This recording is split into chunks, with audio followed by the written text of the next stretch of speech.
SC వర్గీకరణ ఏకసభ్య commission కాలపరిమితి పొడిగింపు.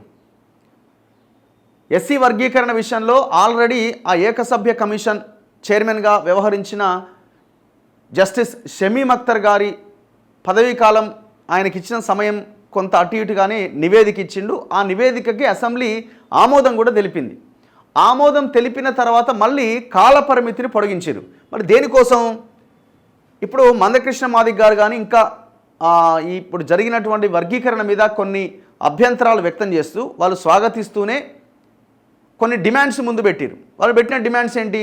ఎస్సీసీలో ఉన్న 1-2 కులాలు ఇప్పుడు గ్రూప్ ఏలో పెట్టారు. గ్రూప్ ఏలో ఉన్న బలహీన వర్గాల యొక్క ఉద్యోగాలను కానీ వాళ్ళ యొక్క రిజర్వేషన్ కానీ ఈ డెవలప్ అయినటువంటి వాళ్ళు కొల్లగొట్టే అవకాశం ఉంది. ఇది కరెక్ట్ కాదు అన్నది ఒకటి. రెండోది, నేత కానీ సామాజిక వర్గానికి చెందిన వాళ్ళు 1,00,000 మందికి పైన ఉన్నారు, వీళ్ళని గ్రూప్ సిలో పెట్టారు. ఇది 4 కేటగిరీలుగా డివైడ్ చేయాల్సిన అవసరం ఉంది, ఏబిసిడి అని. వీళ్ళు కొన్ని డిమాండ్స్ పెట్టి వరుసగా మళ్ళీ రౌండ్ టేబుల్ సమావేశాలు ఇట్లా చేస్తున్నారు. ఆయన ముఖ్యమంత్రిని కలిసిన సందర్భంలో కూడా ఈ విషయాన్ని ప్రస్తావించారు. మరి ఎందుకు మరి ఆ ఆలోచనలో భాగంగా పొడిగించారా?